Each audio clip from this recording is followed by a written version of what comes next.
My name is Ryan, and I am an agorist. Today we are talking about privacy rights and regulations.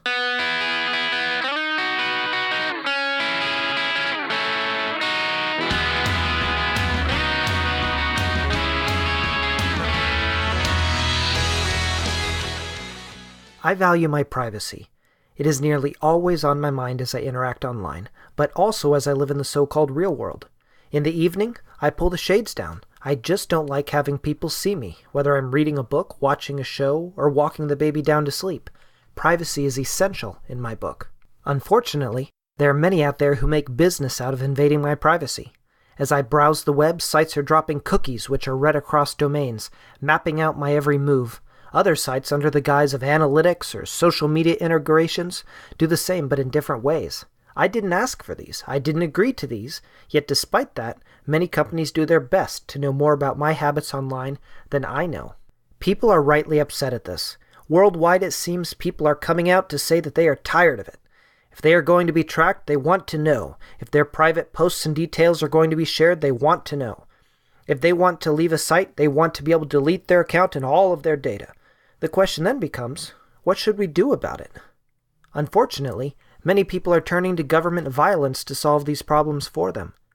Last year, California passed the California Consumer Privacy Act, or CCPA, which purportedly gave the people of California new privacy rights.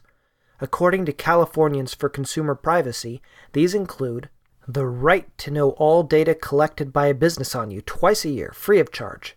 The right to say no to the sale of your information. The right to sue companies who collected your data, where that data was then stolen or disclosed because of carelessness or negligence on their part. The right to delete data you've posted. The right not to be discriminated against if you tell a company not to sell your personal information. The right to be informed of what categories of data will be collected about you prior to its collection or at the point of collection, and to be informed of any changes to this collection. The right to opt in before sale of children's information under the age of 16. The right to know the categories of third parties with whom your data is shared.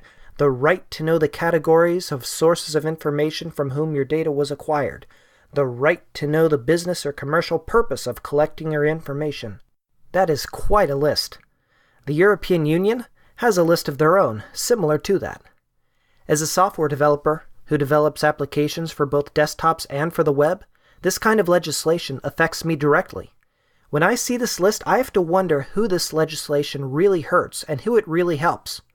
First, let me ask now, who does it hurt? I'm sure that it's onerous for Google and Facebook to comply with these rules, but are the rules going to put them out of business? Definitely not. These businesses are huge, with enormous legal teams and everything else that they need to write up the necessary paperwork and check all their practices and such to make sure that they are compliant with the regulations. Who these regulations really hurt are folks like me, small, self-funded shops who are trying to get off the ground. I don't have a legal team. I don't have time to study up on regulations. I spend my days working so I can make enough money to keep my family fed. I don't have the time or resources to figure out how to comply if I needed to. There are startups who can afford to comply with these, but they are the ones who receive gobs of venture capital money from East and West Coast elites. If I made a site which picked up steam, I could potentially reach the threshold of Californian users necessary for which these regulations would then kick in. And if I didn't cross every T and dot every I, I could be sued, and it would only take one single lawsuit to destroy my entire business. You see, these regulations will ultimately not hurt Google or Facebook. They will settle the lawsuits, they'll comply, and they'll move on. These regulations will hurt people like me who are just trying to make good products and keep our clients happy. On top of the compliance concerns, these regulations also raise new privacy concerns. How is a business going to know how many California users they have? In order to do that, businesses must verify and store identities and locations for their users. Imagine that I start a privacy-minded site in which I intentionally don't store any personal data for my users on.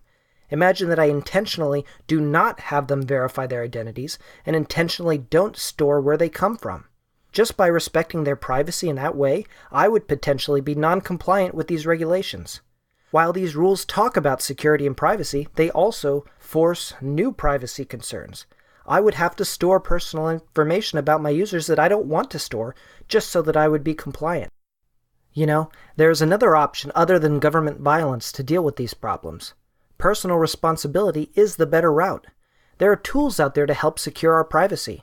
There are browsers like Brave, which block ads and trackers. There are browser extensions like Privacy Badger, which allow ads but block cross-domain tracking. There are VPNs like Private Internet Access, which can hide your real IP address from the sites that you visit. And there's Tor, of course, which we talked about in an earlier episode. Sure, there will always be some out there like Facebook and Google which try and force you to use a real identity. But there are others like Minds, which only ask for an email address in order to sign up. On Tor, you can find social media sites as well, like Galaxy 3. I actually have a group for Technoagorist right on Galaxy 3.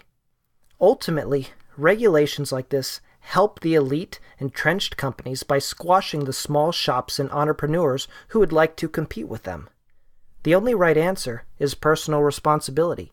You take responsibility for your life, and I will take responsibility for mine. Facebook and Google will continue to be awful, and we will continue to hate them, even if we reluctantly continue to use them. Meanwhile, competitors will be free to build their own products without the burden of regulations which leave any small business at the mercy of a single lawsuit from an angry competitor. Regulations are not the answer. Freedom is the answer. People are fleeing Facebook as we speak, and it isn't because of regulations. People are speaking loud and clear that they do not like the practices of Google and Facebook, and the field is ripe for competitors. Who knows, maybe one of my products will compete with theirs someday. Only time will tell. This is Technoagorist, Episode 6.